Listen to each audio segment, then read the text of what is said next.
তুমি জিজ্ঞেস করো সবাই কি এসে গেছে? তাহলে আসছেন সবাই কালটা।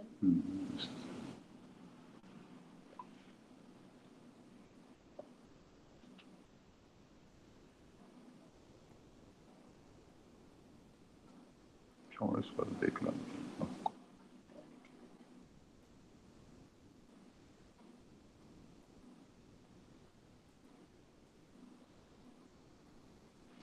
কথা বলো না যেন। কিচ্ছু হবে না।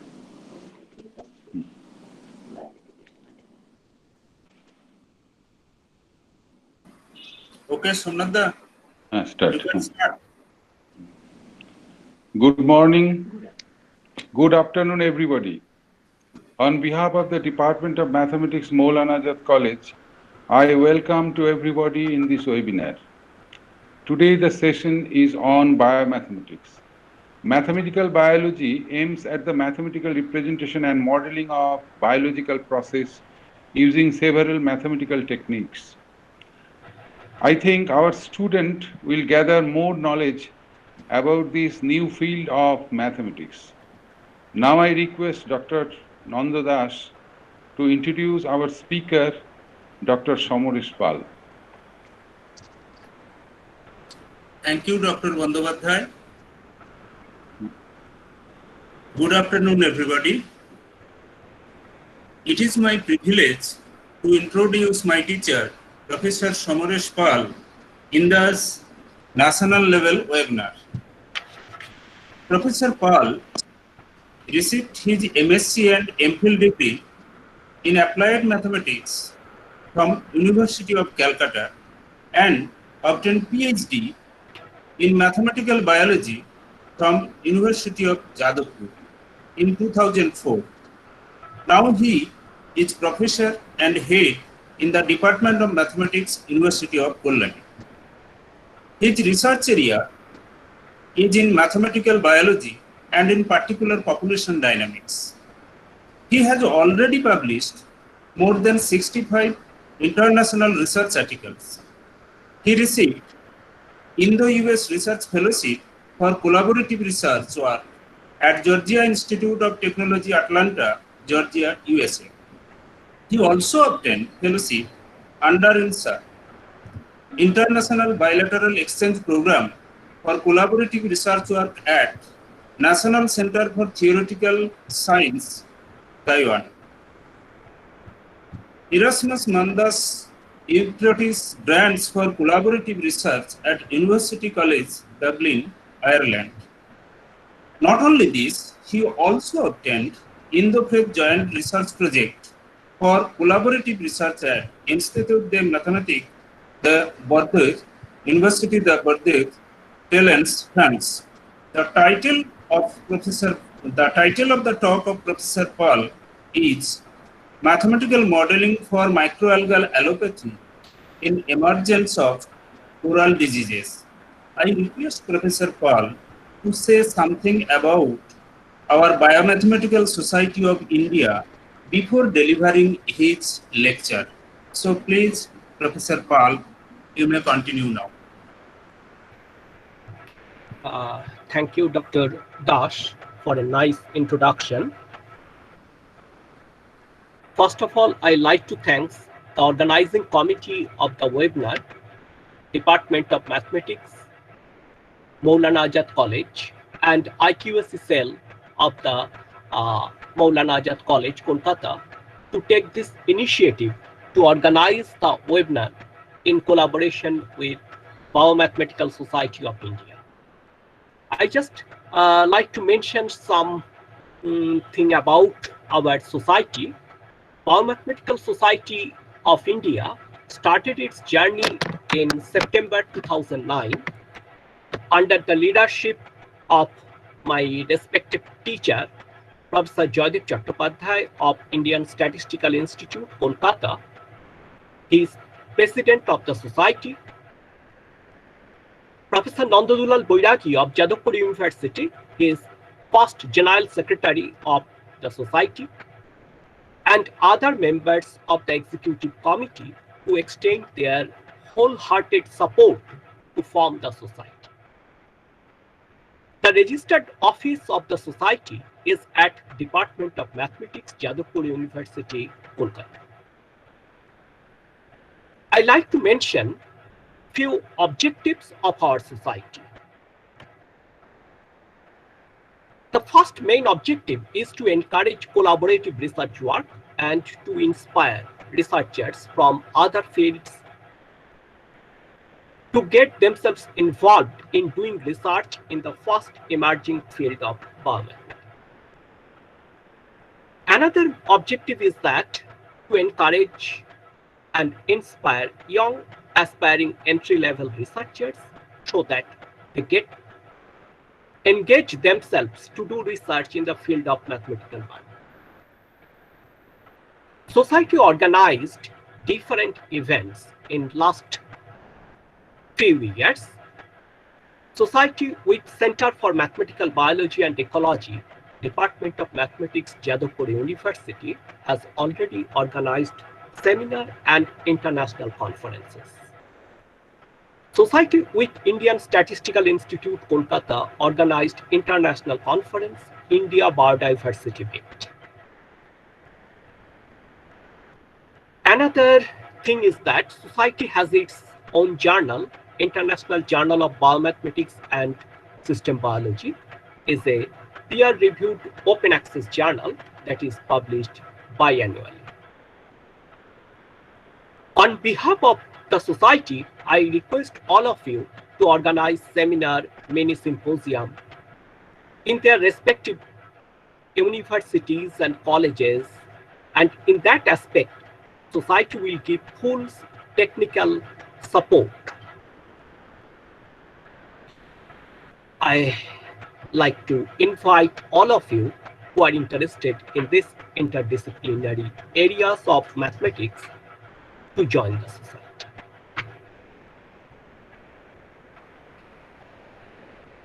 I think with this, I can now start my presentation. Okay, sir.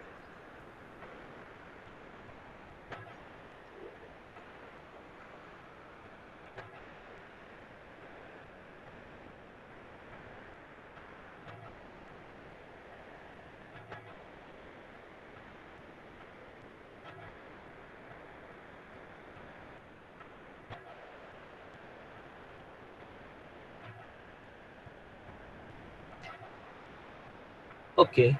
The title of my topic is Mathematical Modeling of Macroalgal Allelopathy in the Emergence of Coral Diseases.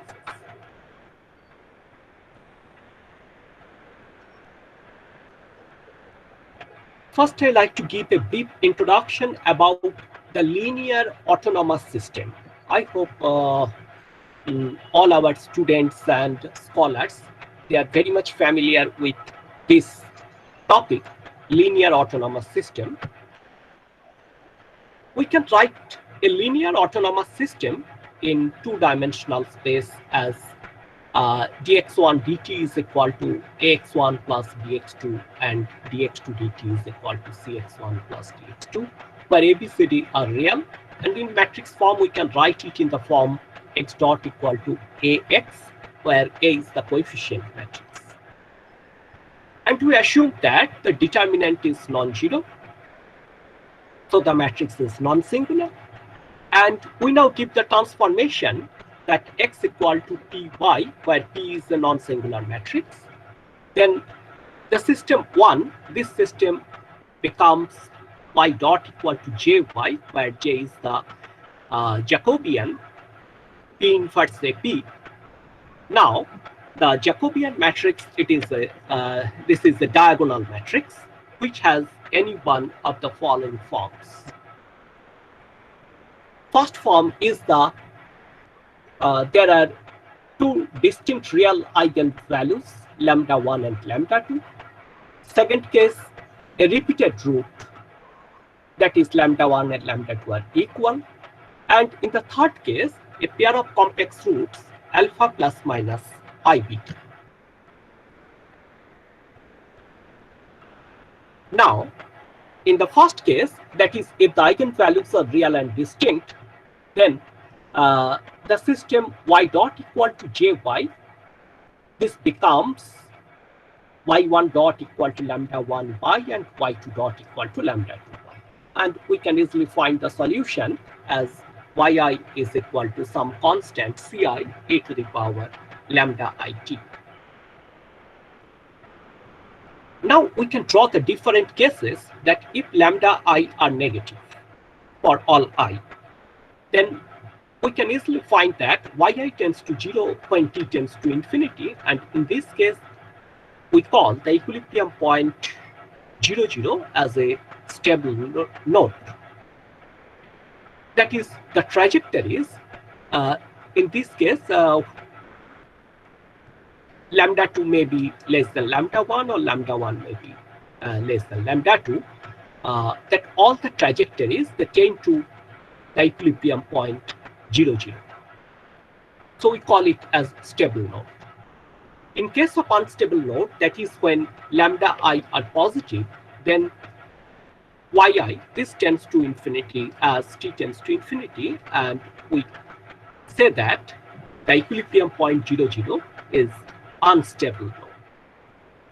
That is, the trajectories are diverging in nature in both cases. In case of saddle point, if the eigenvalues are opposite in sign, that is, one eigenvalue is negative and one eigenvalue is negative and other one is positive, in this case we can find this kind of trajectories, that is, they are diverging in nature.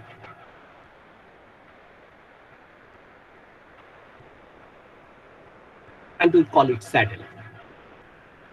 If the eigenvalues are complex conjugates, then y dot equal to jy, this system becomes like this, and we can express the system in polar coordinate by the transformation y1 equal to r cos theta and y2 equal to r sin theta, and we get r dot equal to alpha r, that is r is equal to this, and theta dot equal to minus beta. This is very simple. So one can easily, actually our student can easily find out these relations. And in this case, if alpha is negative and beta is negative, then r decreases, that is, radius tends to 0 in anti-clockwise direction as t tends to infinity, and in this case the equilibrium point 0, 0 is said to be a stable focus. In other case, if alpha is negative and beta is positive, then the motion is just opposite, that is, it clockwise. Now, what is unstable focus? If alpha is positive, then the equilibrium point 0, 0 is said to be unstable. If beta is positive, then the motion is clockwise, and if beta is negative, then the motion is anti-clockwise. But in both cases, the equilibrium point 0, 0 is unstable. In case of center, if alpha is 0, that is the real part of the eigenvalues is 0, our eigenvalues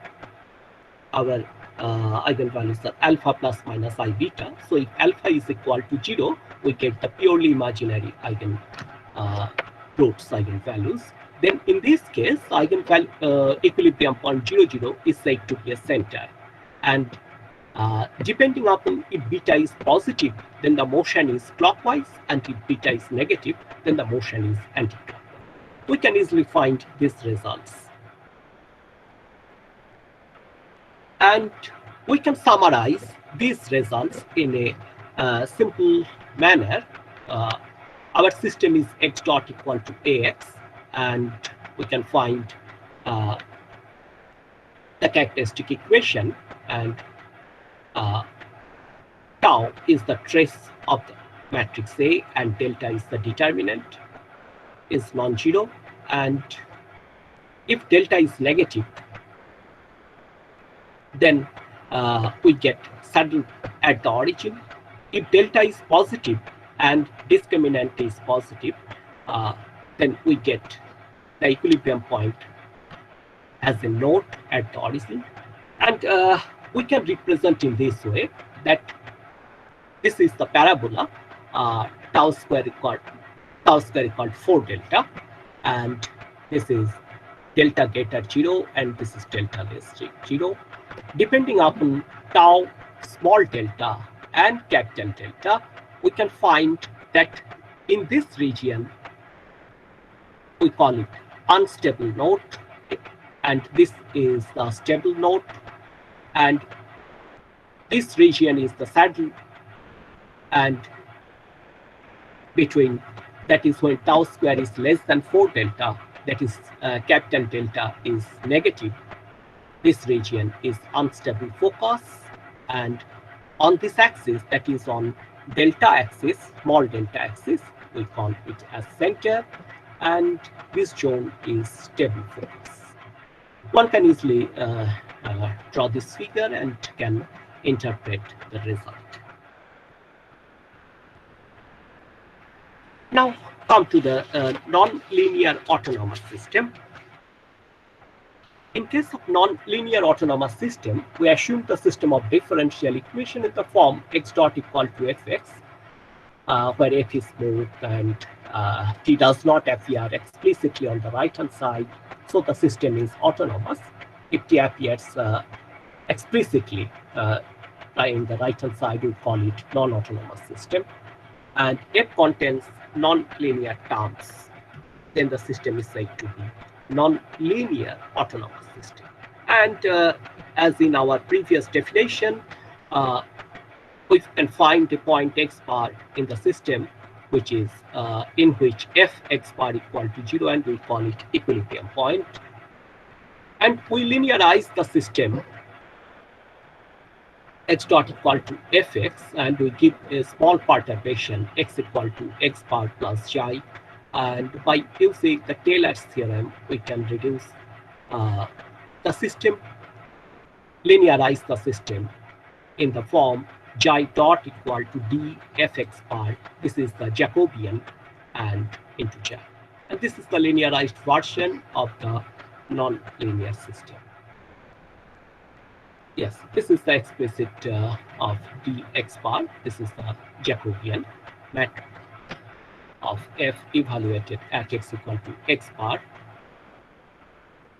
And we can take a simple example. This is a autonomous non-linear system, and 0, 0 is an equilibrium point. This is obvious. And the Jacobian, we can write Jacobian in this way. And this is the characteristic equation, and we can easily find that eigenvalues of this. So we can see, we see that they have eigenvalues of negative real parts. So as in our previous theorem, the equilibrium point of the linear system is stable focus.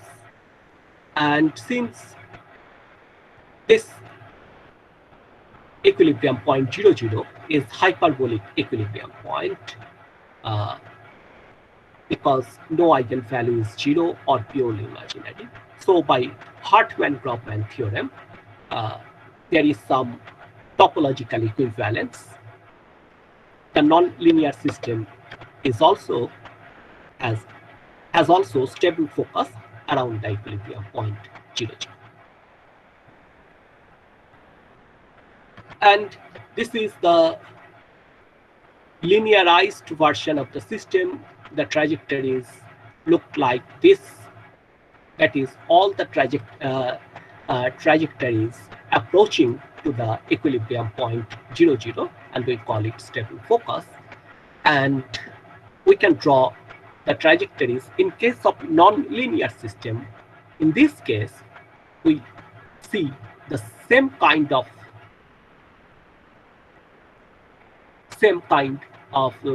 nature of the trajectories, that they are approaching to the equilibrium point 0. So in case of hyperbolic equilibrium point, they satisfy the Hartmann-Grobman theorem, and we can linearize the non-linear system to linear one, and we can study the linearized system, and from linearized system we can draw the conclusion about the non-linear system. Now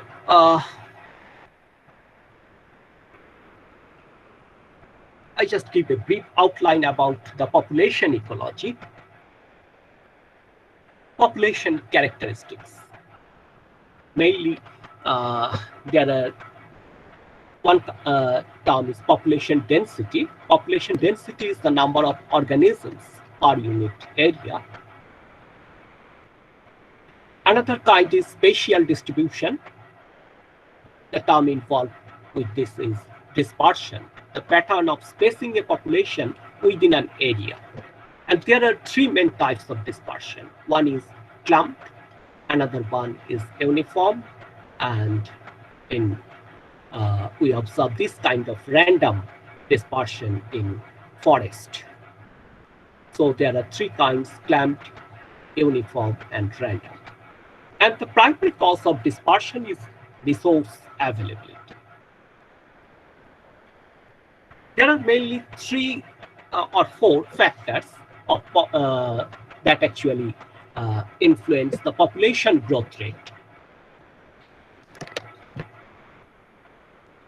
These are the natality, that is birth rate, mortality, death rate, emigration, the number of individuals moving away from the population, and another one is immigration, the number of individuals moving to a population.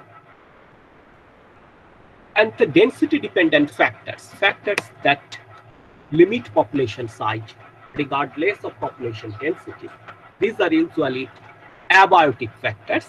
Next I shall show about the biotic factors. They include natural phenomena such as weather events, drought, flooding, extreme heat or cold, tornadoes, hurricanes. And this is the density dependent factor.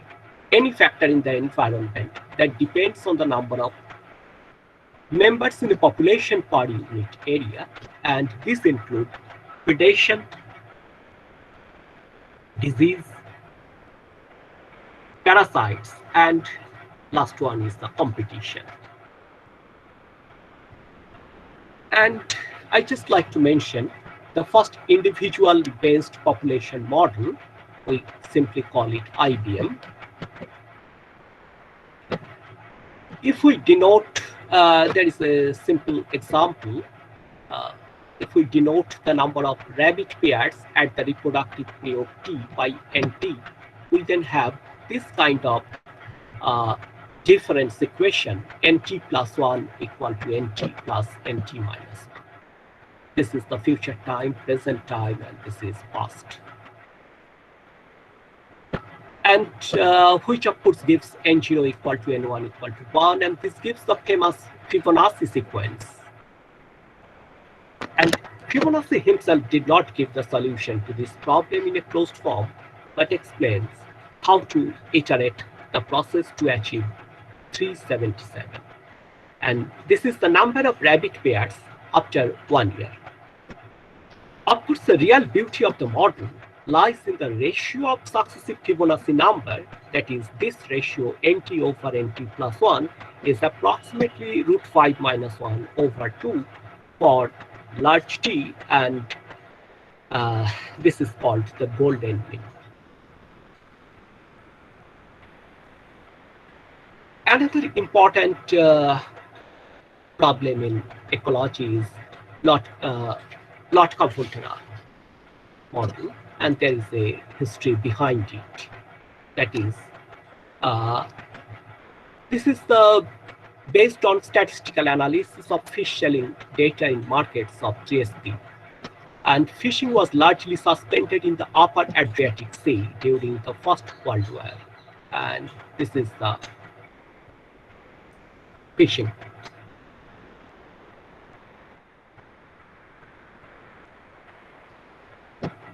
And this is the prey predator. This is the prey population, and this is the predator population. And Volterra give a simple pair of differential equation to describe this prey predator type model, where n is the prey population at time t and p is the predator population at time t. And this R is the intrinsic growth rate of prey population in absence of predator, and this is the P is the predator population that predates on the prey population with predation rate C, and this is the conversion from prey to predator, and this is the death of predator population in absence of prey.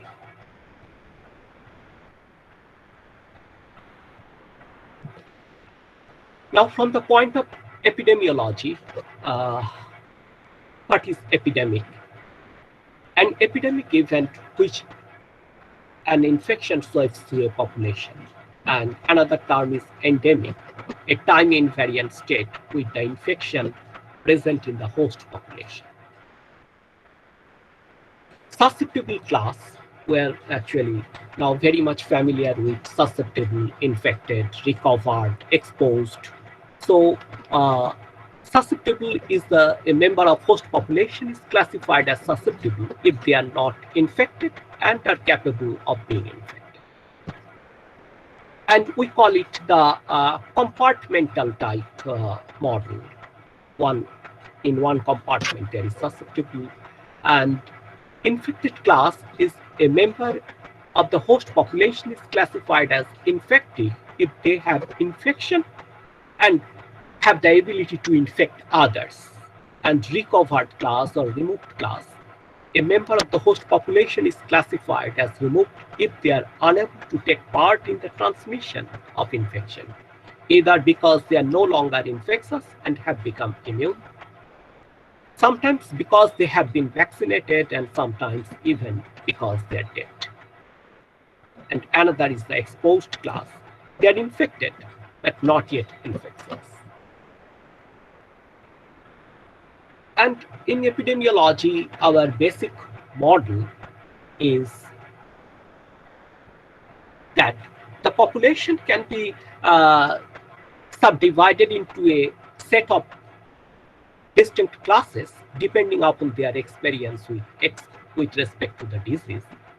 The most simple of this model classified as SIR type model, susceptible, infected, and recovered class. Individuals are born into susceptible class. Susceptible individuals have never come into contact with the disease and are able to catch the disease. And after which they move into the infected class. Infectious individuals spread the disease to susceptible and remain in the infectious class for a given period of time, and we call it the infectious before moving into the recovered class. Finally, individuals in the recovered class are assumed to be immune for life. And this is the transmission from susceptible to infected class as beta. Beta is the transmission rate, and this is the rate of recovery from infected to recovered class.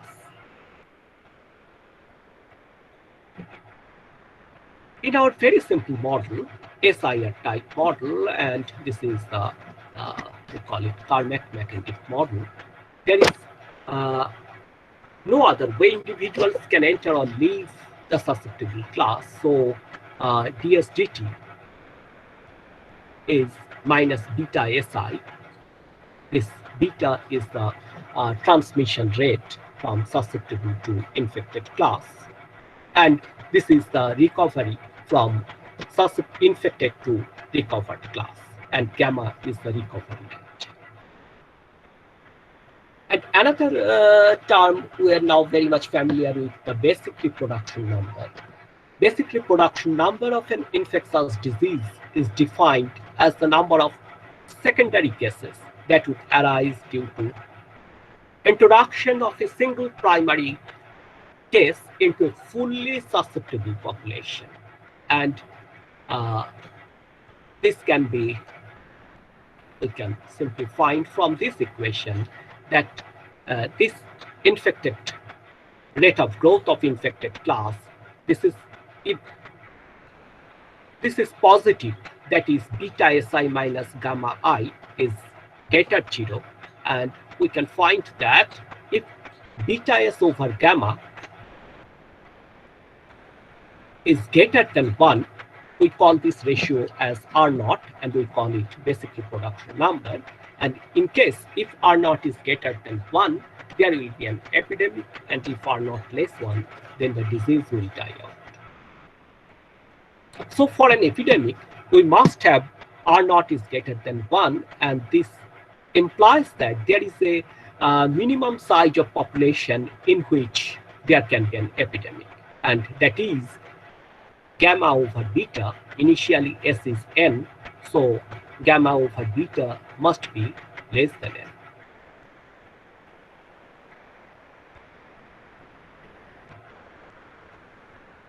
Now, from ecological point of view, this is the prey predator model. N is the prey population and P is the predator class, and this is the growth of prey class, and this is the predation, and this is the functional response, and this is the death of prey population. And so this is just based on Notka-Volterra model.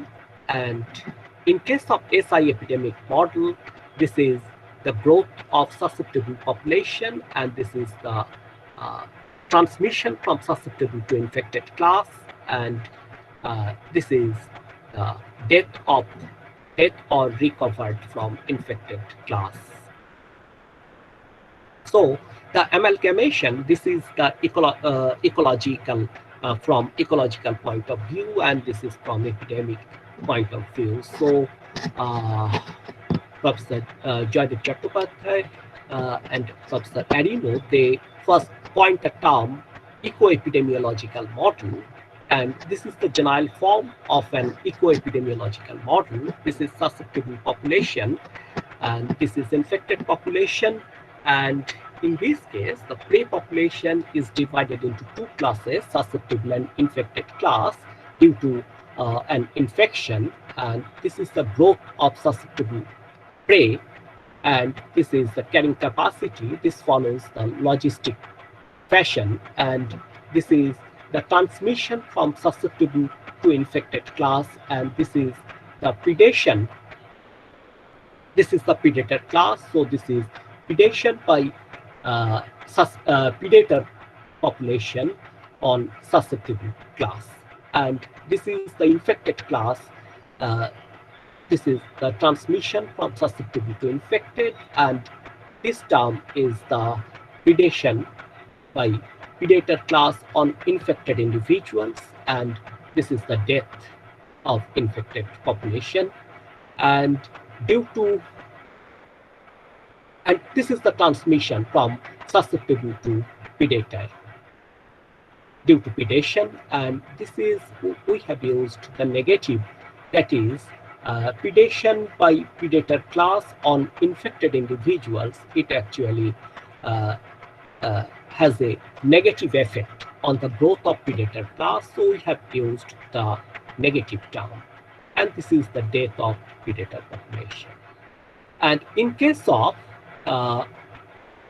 this is the functional response, this may be simple linear term, and we call it Holling type 1, and this may be non-linear, AS over 1 plus AHS. This is Holling type 2, and there may be Holling type 3, and there also may be ratio dependent term, that is in the denominator, that is the sum of prey and predator population. Now, the impact of macroalgal toxicity and overfishing on coral reef dynamics. First, I want to give the brief biological overview of coral reef ecosystem. The coral reef ecosystem is a diverse collection of species that interact with each other and the physical environment. It is the essential feeding and breeding ground for numerous organisms, and the sun is the essential source of energy for this ecosystem. Turf algae is the multi-specific assemblage of microalgae that attain a canopy height of only 1 to 10 millimeter. Macroalgae are larger, canopy height usually greater than 10 millimeter, erect algae often with anatomically complex forms. Coral settle on turf algae, and macroalgae spread vegetatively over turf algae. And it is observed that high macroalgal biomass can interfere with coral recruitment and reduce coral survival. And there is a symbiotic relationship between Zooanthelia and coral polyps. Actually, coral polyps, they do not photosynthesize, but have a symbiotic relationship with single-celled organism called Zooanthelia living inside the coral polyp tissues. And through photosynthesis, Zooanthelia produces oxygen and carbohydrates for coral polyps, and in return, coral polyps produces carbon dioxide and ammonia for Zooanthelia. Now, the main cause of concern is the coral bleaching. It is the result of disruption of this symbiotic relationship between Zooanthelia and coral host. One of the main reasons behind it is the macroalgal toxicity. That is, the toxin released by macroalgae increases the mortality rate of corals, and during this harmful algal bloom, large areas of corals become depleted. Another reason of coral bleaching is due to the overfishing. In absence of herbivorous parrotfish, they actually predate on macroalgae. There is a rapid increase of growth of seaweeds, and coral polyps are smothered to death by this rapid growth of algal mats, resulting to coral bleaching. Phase shift is important in our coral reefs. Coral reefs can undergo relatively rapid changes in the dominant biota, and this phenomenon is termed as phase shift. And degradation of coral reefs is often associated with changes in community structure towards macroalgal-dominated reef ecosystem due to reduction in herbivore caused by overfishing. And we investigate this coral macroalgal phase shift due to the effects of harvesting of herbivorous reef fish by means of a simple continuous time model in a food chain. Phase shift and hysteresis. In ecology, ecosystem can exist under multiple alternative steady states, and under external perturbations, this ecosystem may exhibit phase shift. And due to ecological feedbacks, ecosystem display resistance to phase shift and therefore tend to remain in one state until perturbations are larger. The threshold for a shift of regime and for its reversal can become different, and this phenomenon is known as hysteresis. And it has been observed that the occurrence of hysteresis gradually destroys the resilience of coral-dominated regime. And this resilience is the capacity of a system to absorb disturbance and reorganize while undergoing change so as to still retain essentially the same function, structure, and identity. There are three crucial aspects of resilience. One is latitude, another one is resistance, and third one is the precariousness. I shall show these three important components in our model. There are actually two kinds of resilience. One is ecological resilience, as described by Holling, and it has multiple attractors. And in case of engineering resilience, there is a single attractor, and this is the main difference between ecological resilience and engineering resilience. Now, the significance of using resilience in our model system is that we want to show how much time is taken by the system to restore with different values of toxicity and harvesting after getting water. And it is observed that with high toxicity level, the system takes more time to recover after getting perturbed by coral depletion. Our model on this M is the macroalgae and T is the turf algae and C is the coral. Macroalgae spread vegetatively over turf algae at a rate A, and this is the colonization rate of newly immigrated macroalgae on algal turf. And it is observed that macroalgae grows faster than corals.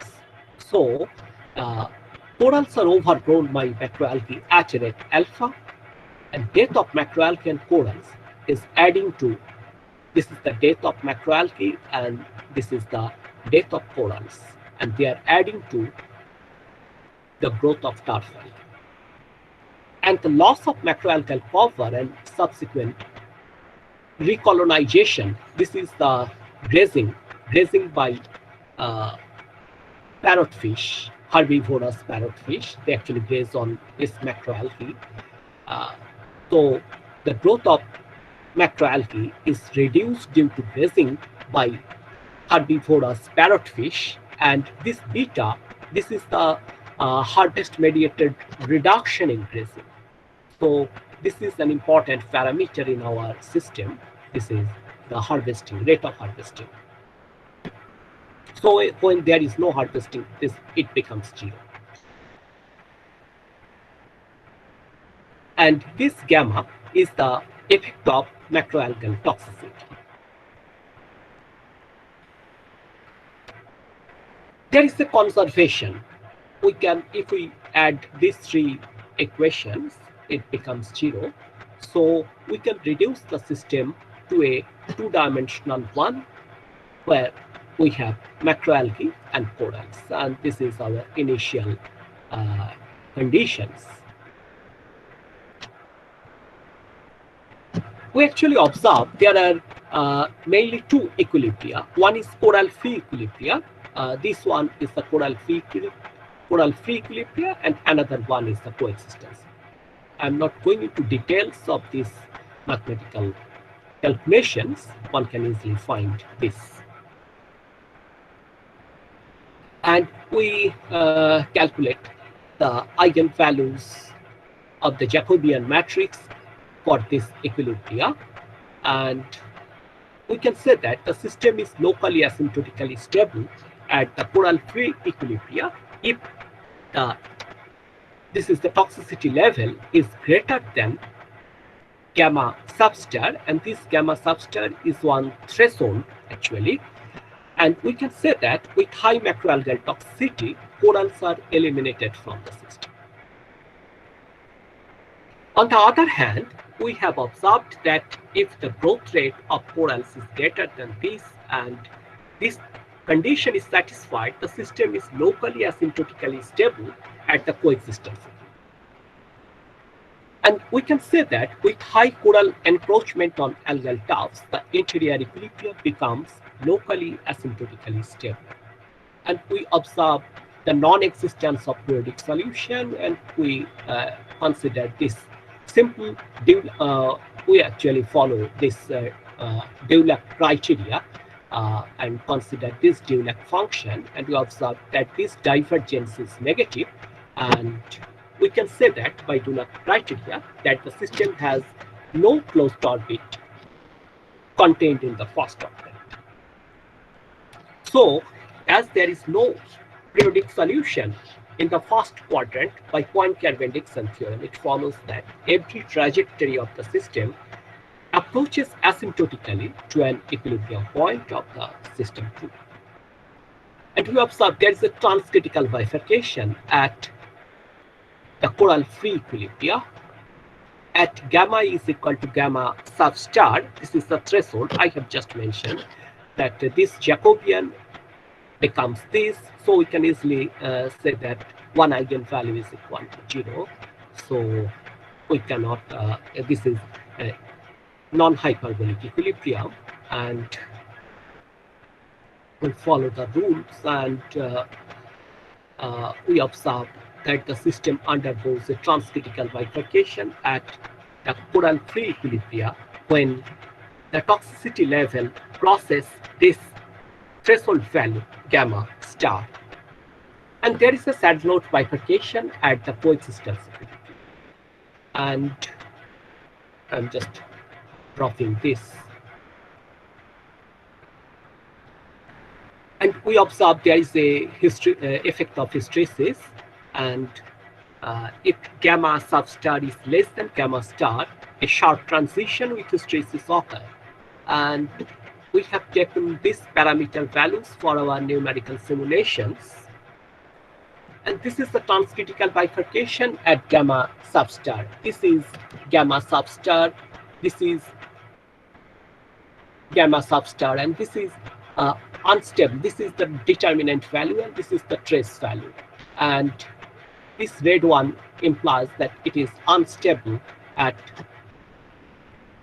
the choral free equilibria. That is, when the toxicity level is less than this threshold value gamma sub star, then the system is unstable at the choral free equilibria. That is for lower value of the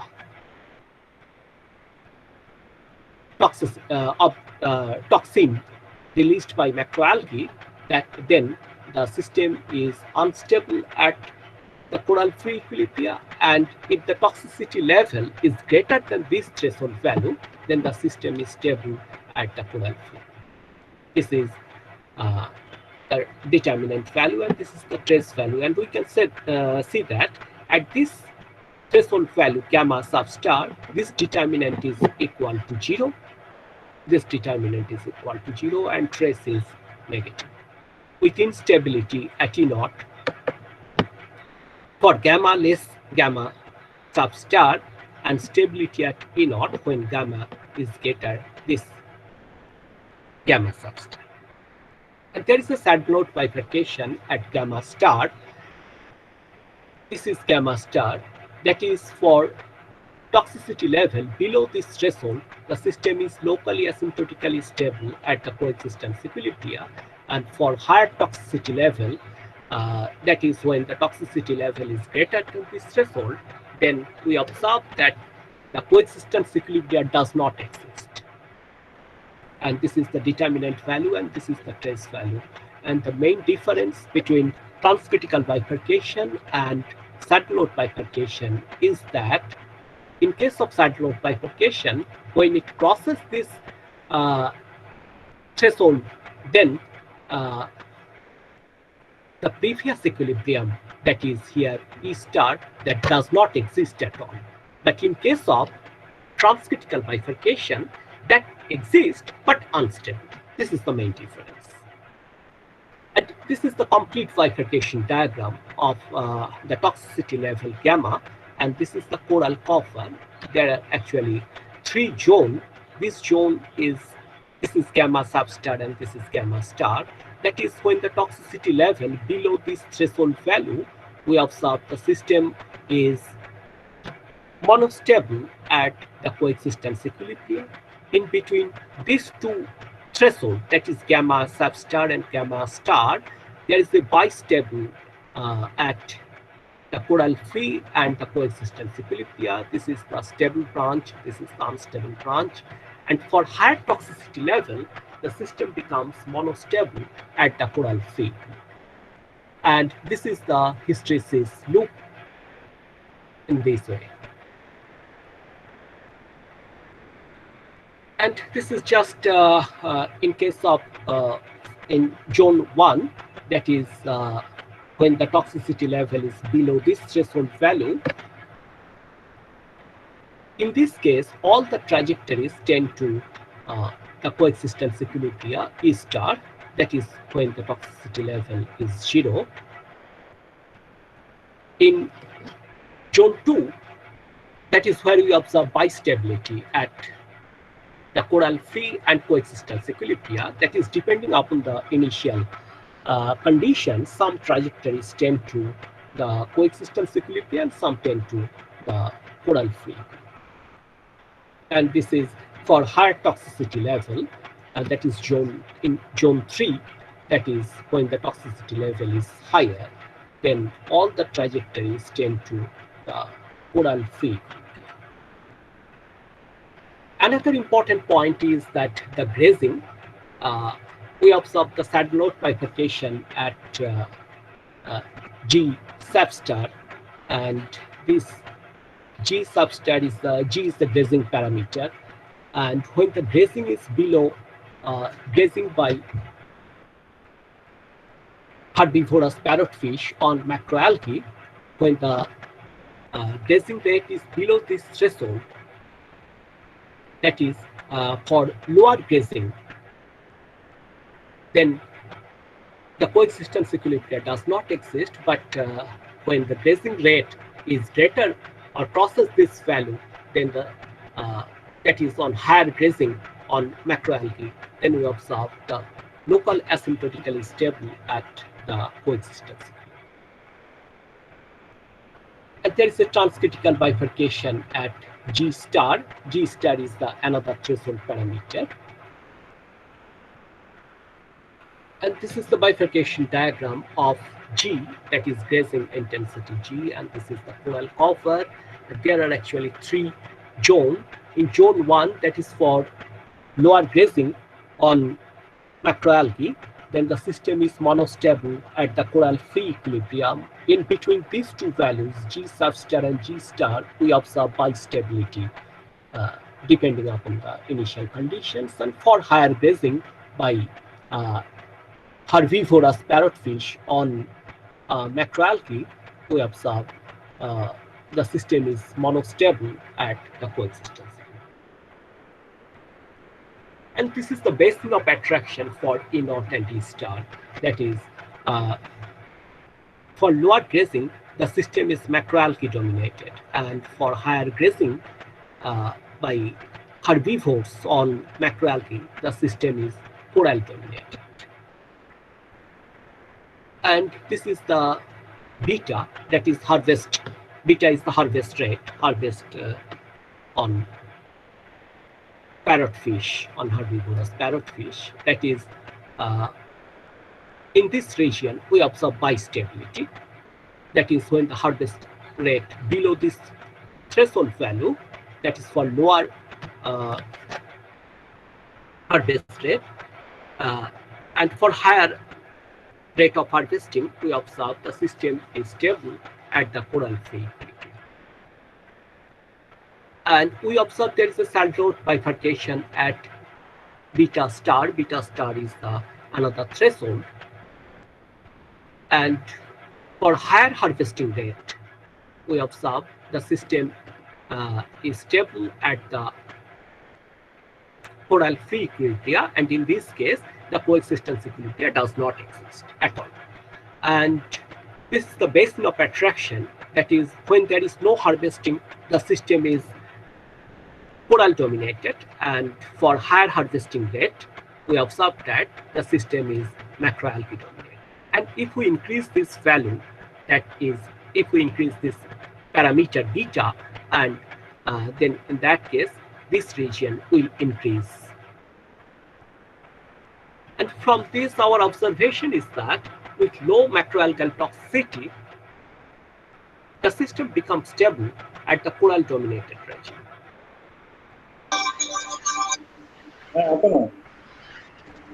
And increase of the toxicity.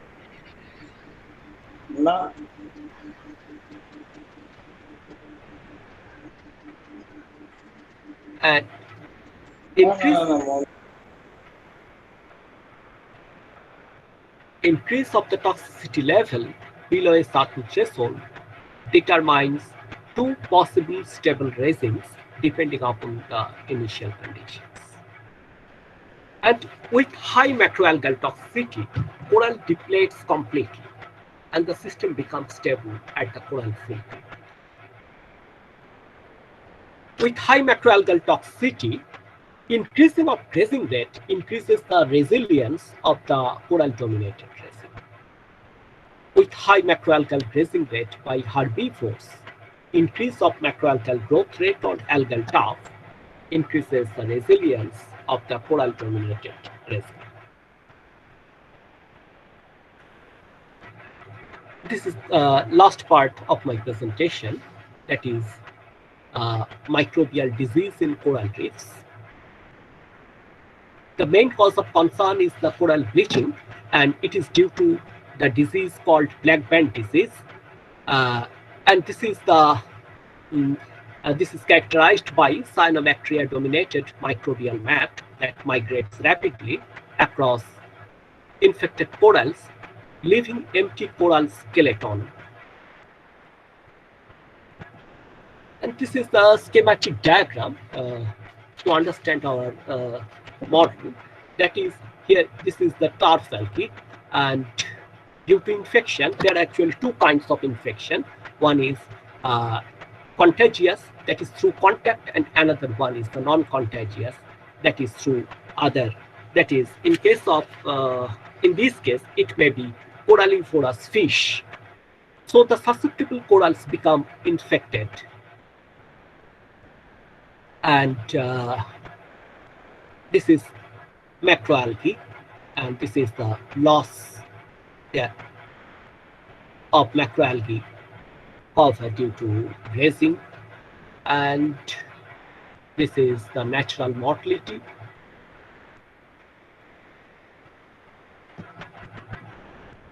Our mathematical model in presence of the disease is that the coral population affected by the disease is subdivided into two classes. I have just mentioned that this is a compartmental type model, and here we have considered as eco-epidemiological models. That is, here we have prey predator with infection in the prey population, susceptible and infected, and the total coral population is divided into two classes, and the rate of infection through contact is lambda, that is through contagious way, and the rate of infection through non-contagious pathway independent of density of infected corals is eta. This is macroalgae, this is turf algae, this is susceptible corals, and this is infected corals.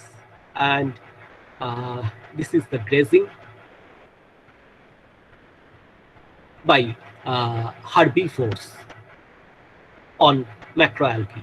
G is the grazing rate, and this is the rate of infection from susceptible corals to infected corals.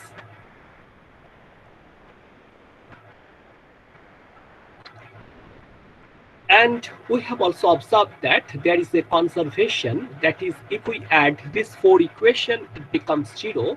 So we can reduce the system to a 3-dimensional one, where we have macroalgae, susceptible corals, and infected corals. And there are actually two equilibria. One is coral-free equilibria, and another one is coexistence. And we observe that the system is locally asymptotically stable at the coral-free equilibria if the rate of infection through eta is the rate of infection through non-contagious pathway. So if the rate of infection through non-contagious pathway crosses this threshold value, eta star, then we can say that the system becomes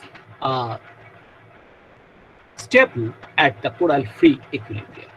And there is a transcritical bifurcation at A0.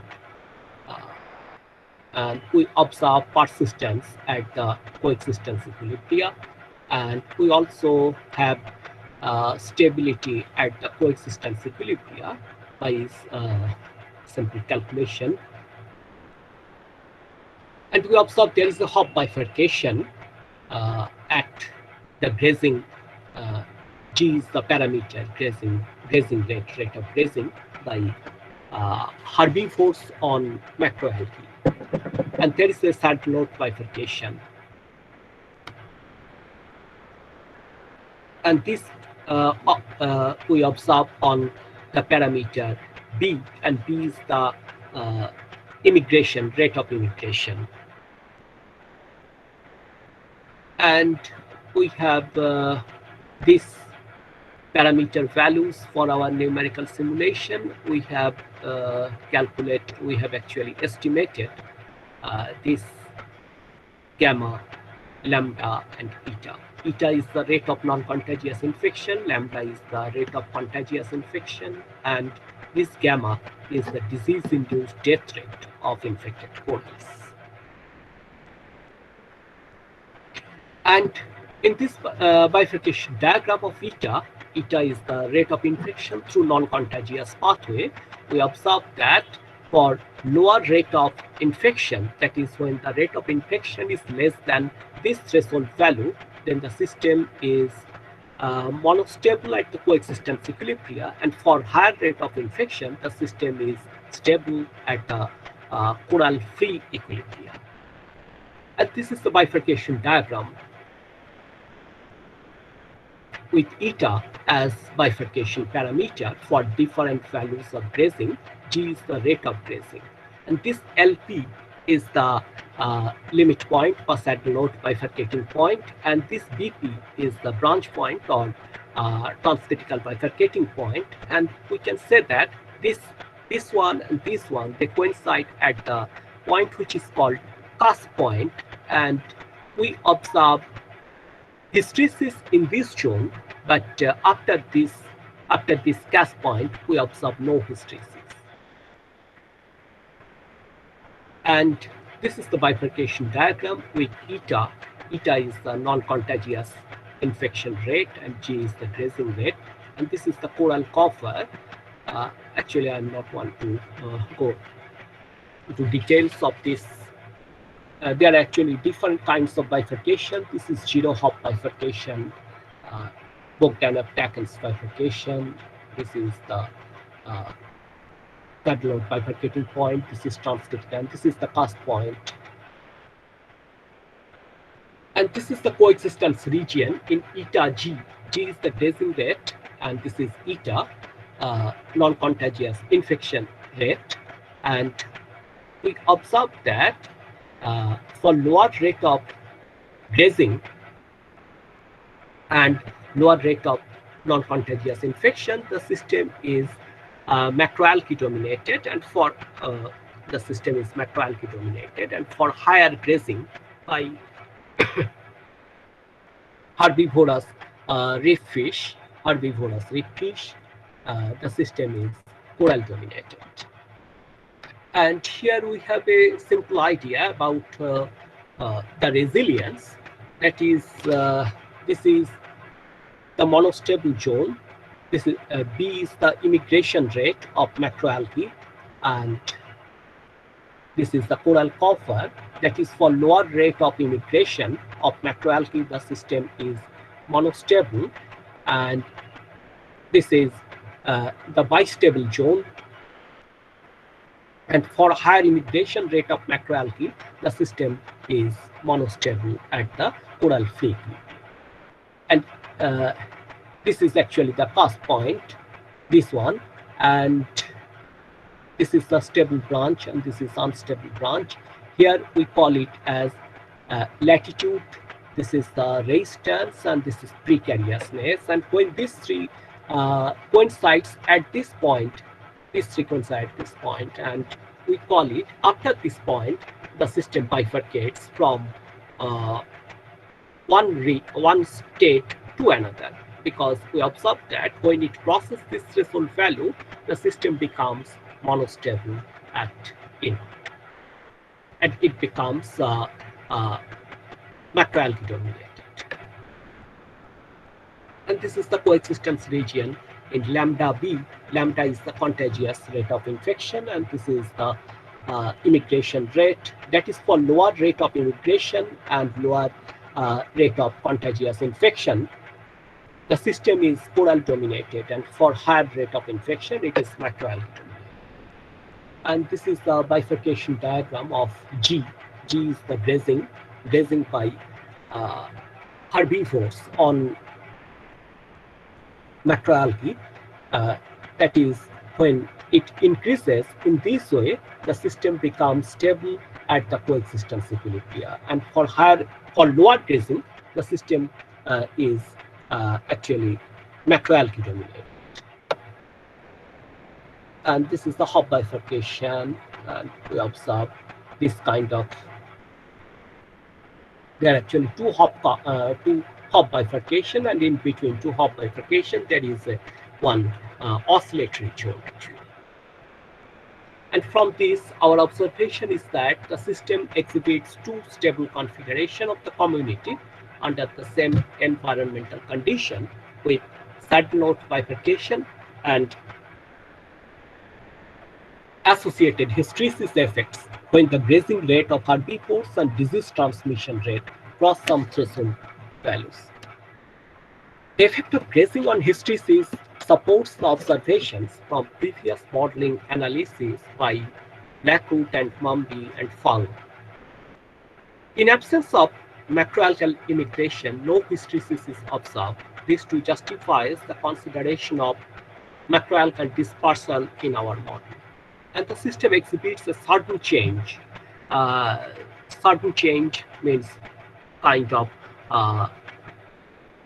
catastrophic change of transcritical of transition associated with saddle node bifurcation and hysteresis effects when the immigration rate of macroalgae cross some certain threshold. And my collaborator is Jaydev Bhattacharya. He is now in a college and funding from ACRB. And these are some references. Thank you.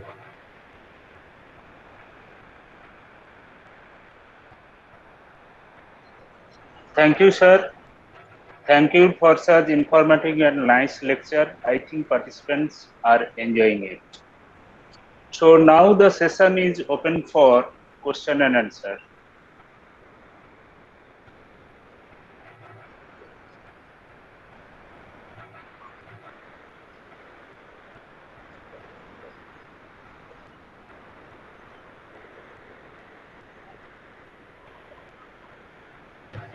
One of our ex-student, Chayan Bhattacharya, sir, we have considered linear system dx dt is equal to ax. My question is, suppose x is a two-dimensional point, then we find a of AB is equal to yz, say.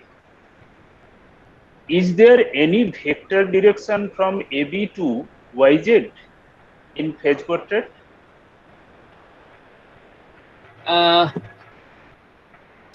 Actually, if it is a two-dimensional system, is it a linear system? I don't understand. Is it a linear or non-linear system?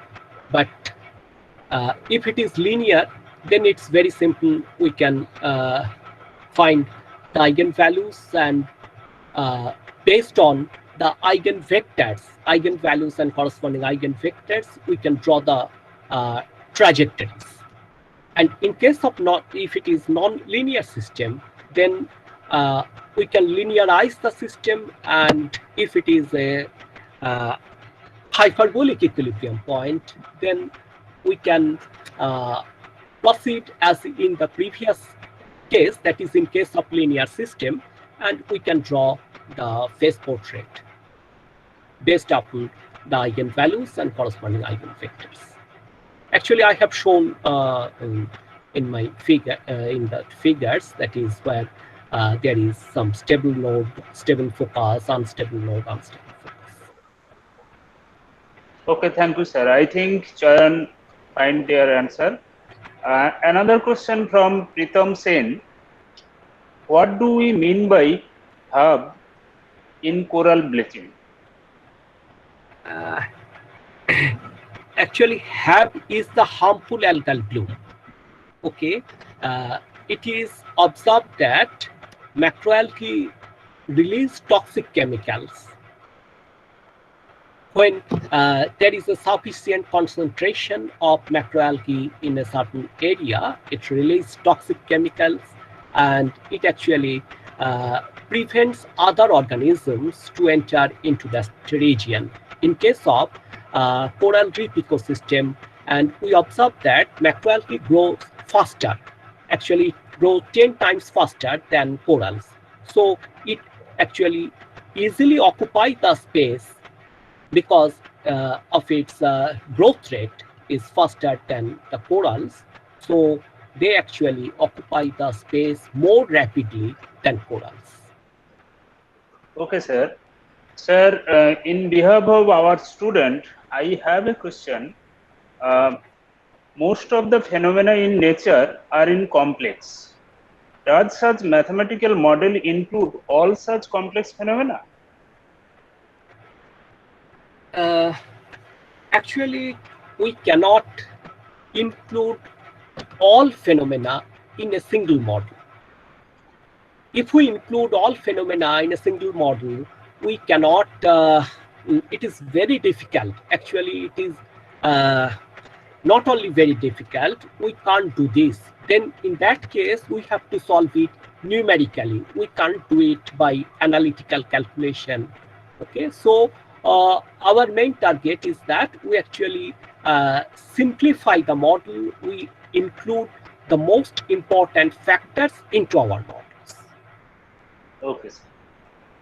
Thank you, sir, again. Okay. Thank you for your nice and valuable lecture. Our Okay. next speaker, Thank you all. our next speaker, Dr. Samrat Chatterjee.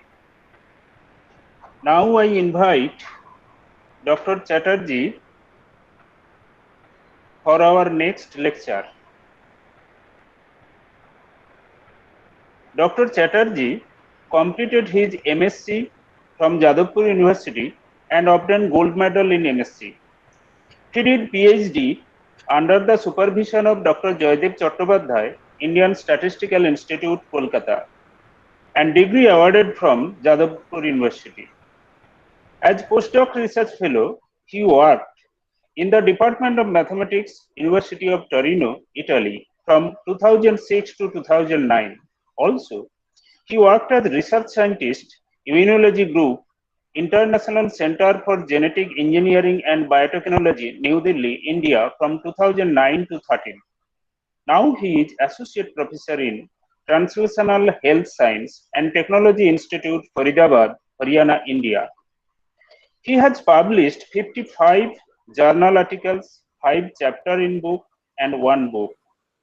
As principal investigator, he has completed 5 research projects from DST, DBT, CSIR, and 4 ongoing projects. Under his supervision, 2 PhD awarded and 4 ongoing. Now I request Dr. Chatterjee to deliver his lecture on understanding the role of calcium dynamics in different disease conditions through mathematical models. So please, Dr. Chatterjee. Thank you, Dr. Das. Am I audible? Sir. Yes, sir. Okay. And my screen is also there. Can you see Yeah. my screen? Yeah. No problem. Okay. Sorry, yes. Okay. So you can see my screen, na? Yeah. Yes, sir. Okay. Yes, okay. sir. Okay. Thank you, Dr. Das, for inviting me and giving me this opportunity to share some of my research articles and research work with the students and other faculties. And I'm also thankful to the organizing committee. And I'm actually thankful to the previous speaker who was,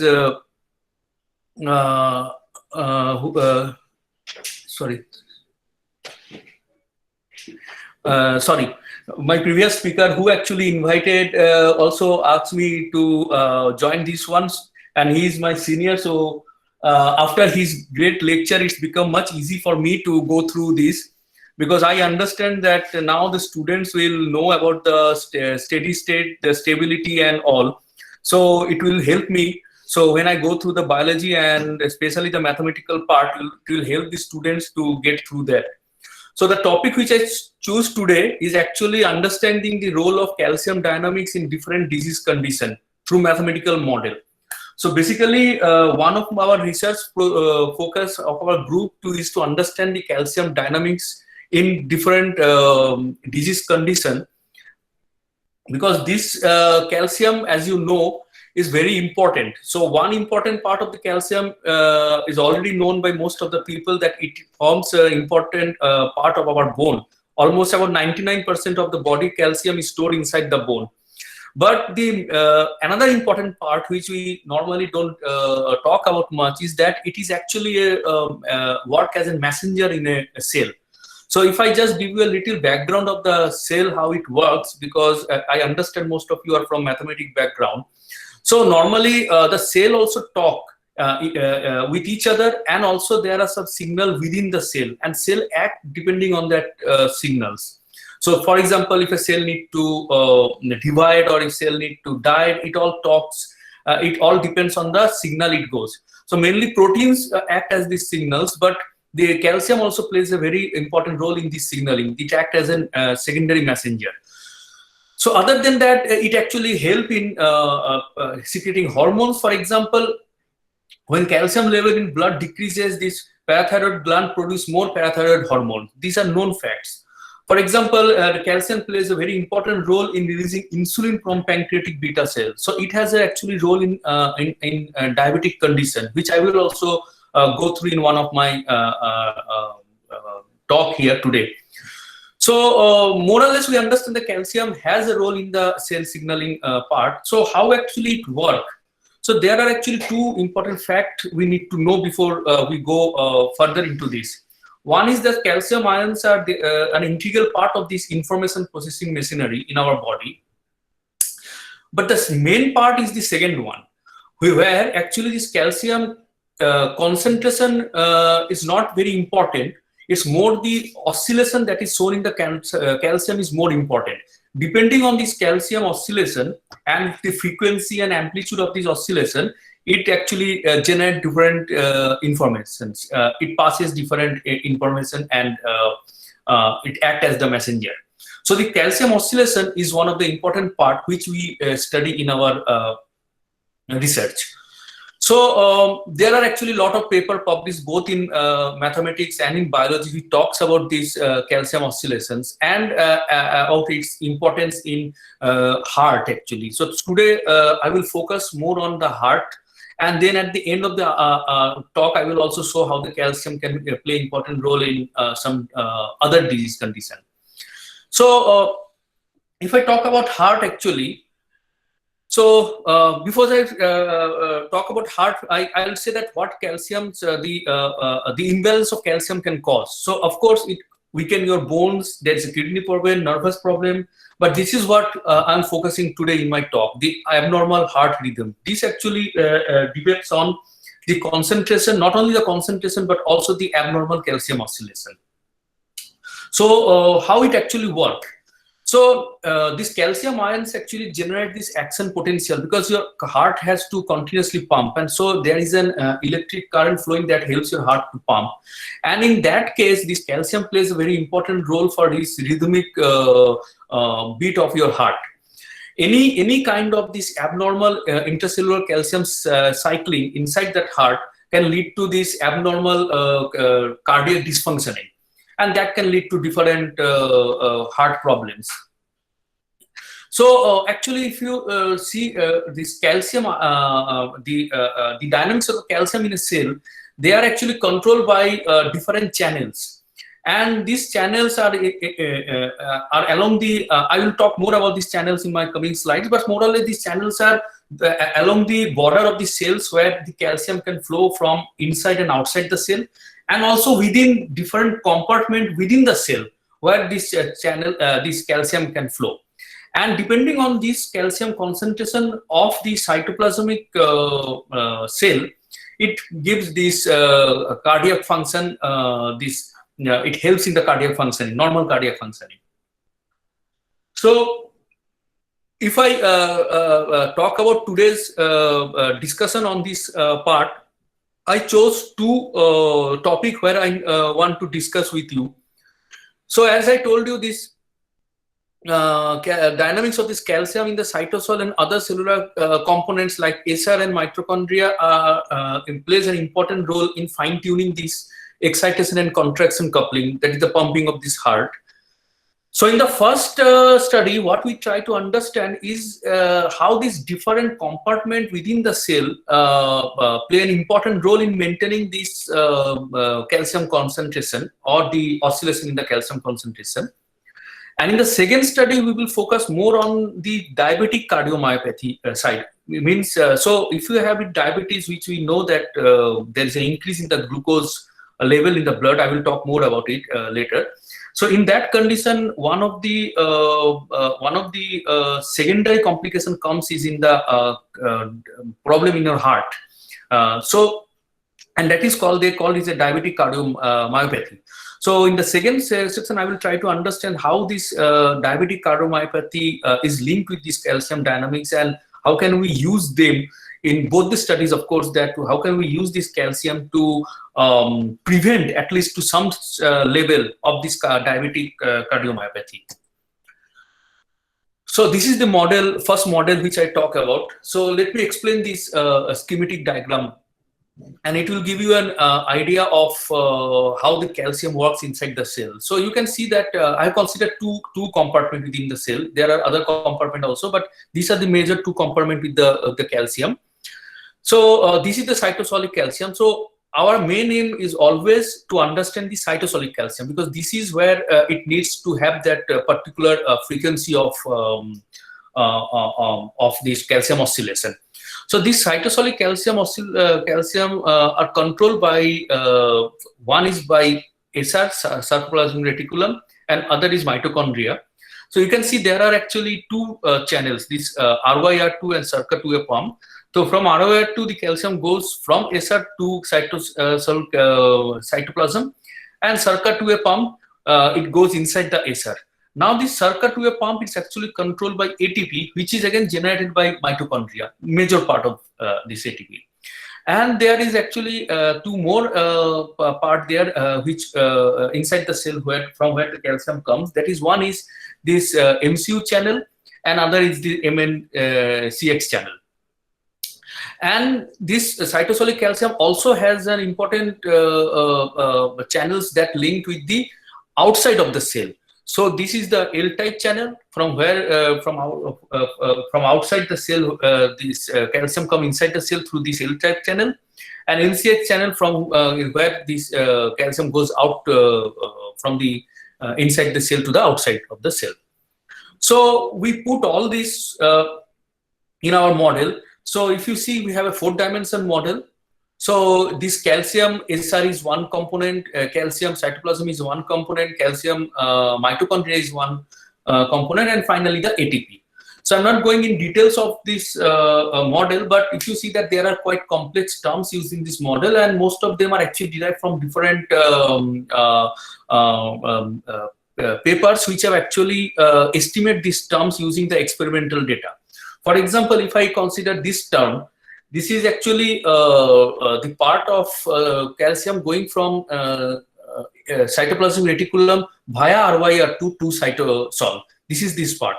Now this calcium actually followed this bell-shaped kind of curve, and so this kind of term is introduced that adequately approximate this bell-shaped open channel probability for this RYR2. Now, the main aim of this work was to understand the possible reason for this cardiomyocyte dysfunctioning, which I talked in my last slide. And we will also try to capture possible mechanism to restore it back.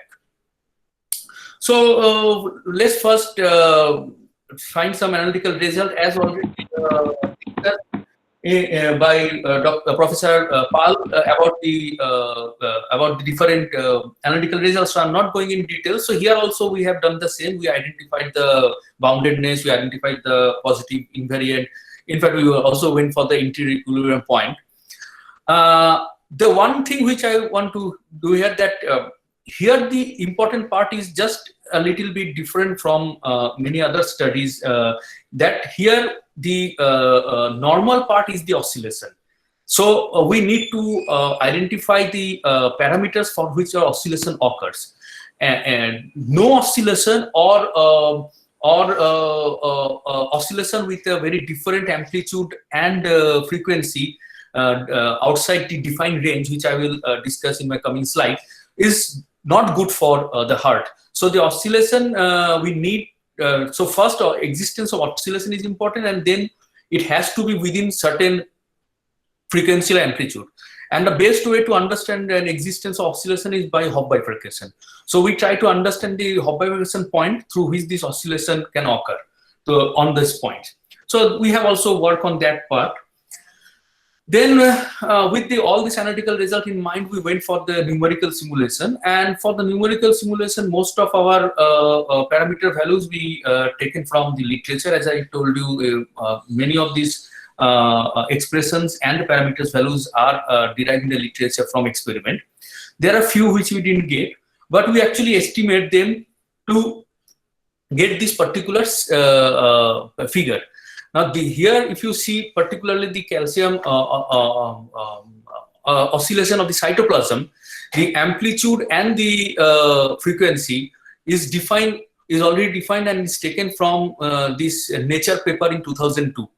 So it has to be 0.4, and the amplitude is around the amplitude is 0.4, and the frequency is around 1. Is less than 1 actually. So whatever. So this is the frequency and the amplitude you need to get, and to get this we estimate the other parameter values not available in the literature. So now our model is showing the result which is observed experimentally. So now with this set of parameter values, we next try to understand that if we change this parameter, different parameter values, what will happen to the system in terms of this calcium oscillation. So let us discuss this curve, because this kind of graph will come in my next slides also. So what this graph actually means. So what I have done here, I have actually varied each parameters independently, keeping other parameter feeds, and I try to find out. We try to find out that up to what level of this bar is showing the length of the parameter, up to what level the system is showing the defined oscillation. So for example, if alpha goes, this red is when I increase the parameters, and the blue when I decrease the parameters. So for example, if I increase the parameter to more than is almost near to the twofold, there is a change in the dynamical system. So the oscillations either goes out, or it goes to a range which is not physiologically oscillation. The same goes for the blue. So blue means when I reduce the alpha to that particular range twofold, it shows the same result. So here you can immediately see that there are few parameters which are very sensitive, for example alpha xi, but there are a few parameters which are very robust. So for example eta, q2, this mu. So if I change them to tenfold up and down, there is no change in the behavior of the oscillation. They are showing the same. They're showing oscillation in the physiological range. So this gives an idea of what could be the possible weak point in the system that can cause dysfunctioning of this system or change in the oscillation. So next question was, if we know what are the weak points, how can we enhance those weak points? So what we did here, we consider those target parameters which are showing very robust under the parameter variation, and we have actually varied them tenfold, because we have seen that if we vary them tenfold, there is no change in the oscillation behavior. So we vary those parameters tenfold up and down, and after varying this, after keeping those parameter 10 up and down, we try to understand that what effect has fallen on the other parameters. For example, if you see the first parameter P, and in the bracket means this particular parameter is varied, and right hand side means that particular p parameter is when it is decreased, and left hand side, and the right hand side means when the parameter p is increased. And this red and blue means when the target parameter is decreased and increased. So actually I am trying to plot 4 different things. One is I'm increasing the target parameter 10-fold up and down, that I'm showing through this red and blue color. And the other one I'm trying to show is the change in the parameters where I'm using these target parameters. That change I'm showing through left and right side. So you can immediately see that this P, so this P was showing sensitivity up to here, but it suddenly increases to from 2-fold to 6-fold when I change this target parameter mu. But in the other side, there is no change. While the, for example, eta, if you can see that if I decrease eta to 10-fold, it can increase the sensitivity of the P. And in many of the cases, it doesn't make any change as of now. For example, here in xi and downstream, you can see alpha and all. So what does it actually means? So it means that this mu, eta, and mu, xi, and eta, which we are using as a target parameter, could possibly help to restore back some of the sensitivity of the system, and could actually, because we need to understand that these are the sensitive parameters that can easily get perturbed and cause this defect in the system. So the idea is to make them more robust. So this could be a possible therapeutic strategy for that. So if I just use it in terms of biology, so you can see that this P is actually reduced functionality of the circuit to 8. So in case if it is reduced, so these are the some possible in this 1, 2, 3, 4. These 4 are the possible way one can trigger cardiac dysfunctioning, and in fact the last 3 are already reported in literature in clinical and biological papers. So you can see that if this happens, the our rescue shows that there could be possible like increasing coupling factor mu or decreasing MCU activity.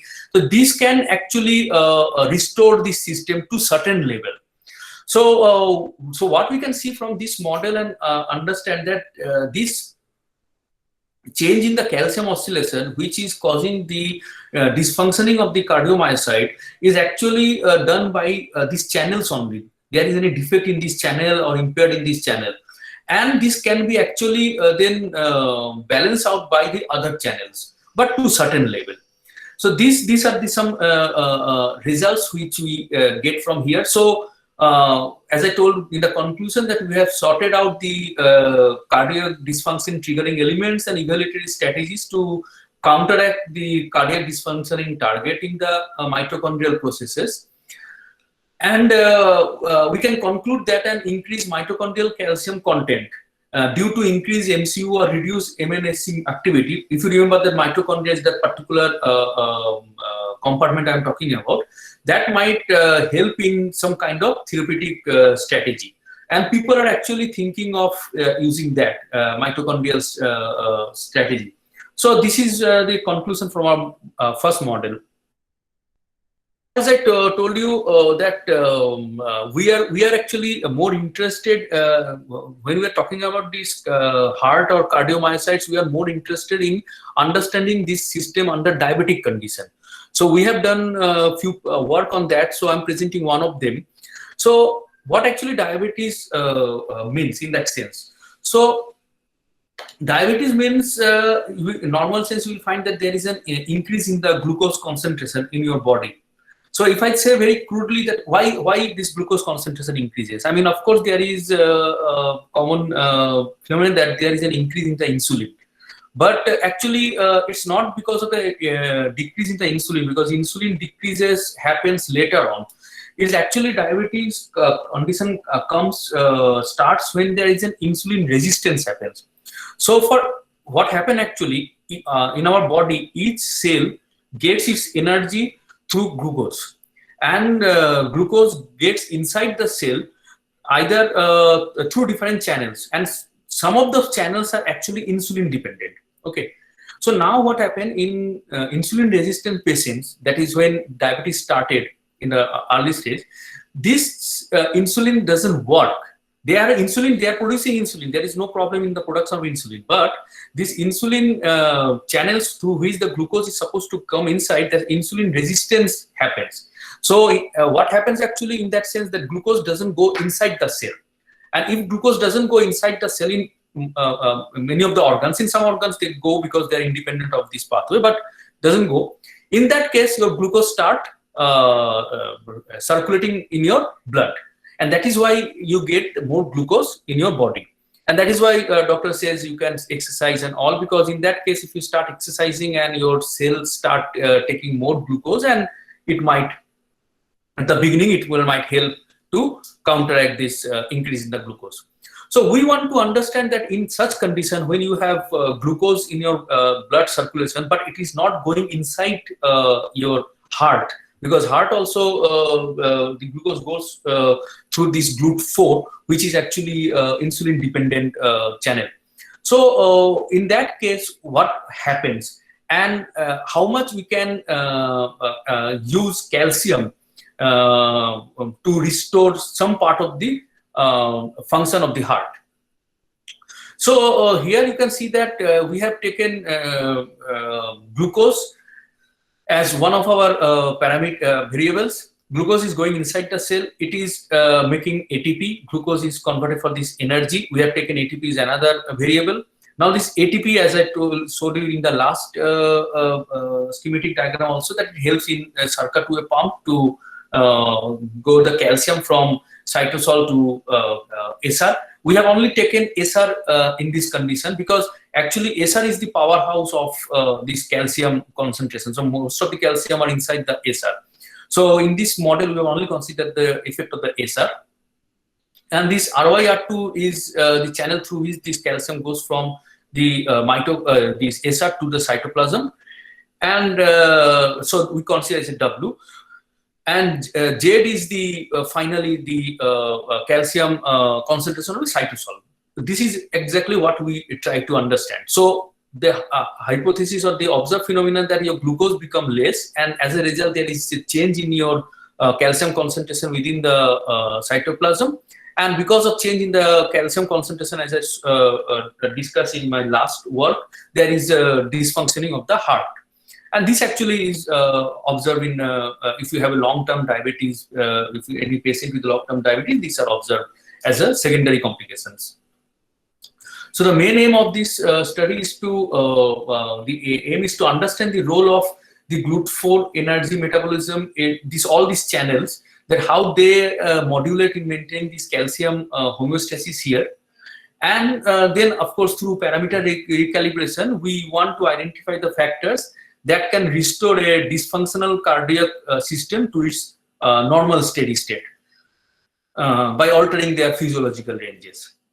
So here also we did the same. So it's more or less, if we have a small scale model, we always try to understand the dynamics of the model analytically. We went for the positive invariance and boundedness of the system. Then of course this equilibrium point and stability. Though you can see it's a complex parameter combination, but still this help us actually in doing our numerical simulations. And one more thing which observed here is that in this particular model, there is no periodic solution exists in the XY plane. Though in the other two variables, the oscillation may occur, but there doesn't occur any oscillation in the XY plane. This we have proved analytically. So actually this comes in the mind when we start our numerical, we have anyway we're not getting the oscillation in X and Y variables. Then it keeps in mind that are we missing something? Do we need? So here actually the role of the analytical result always help you out. So numerically you don't understand that whether we are getting the accurate parameters for these oscillations, or we need to change it or not. So when we go to analytical result, and as soon as we realize that there cannot exist any oscillation in the XY plane, so we understand that it's not the fault of the parameter. The model itself is built in a way that will not get a periodic solution in XY plane. So this is how you can actually take help from your analytical results in doing your numerical simulations. So after the analytical results, we went for the numerical simulation with again we get some help from some literatures, and there are a few parameters which we estimated. And when we say that we estimated, actually we try to find the parameters which gives us a particular frequency and amplitude of the calcium oscillation, which I have already shared with in the last slide from the Nature paper. So you can see here also in the cytosolic oscillation, we are getting the same range and frequency and amplitude of oscillation.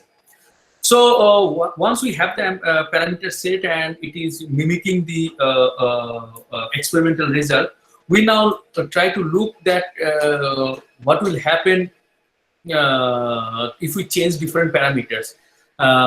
Like in last slide when I showed you that when I change the parameters, that bar graphs, when I change the parameters and they changes from physiological oscillation to non-physiological oscillation, here you can actually take this as an example what I mean by that particular change. So this is your physiological oscillations, and if I change a particular parameter, you can see that it changes. So here I have actually changed the parameter A.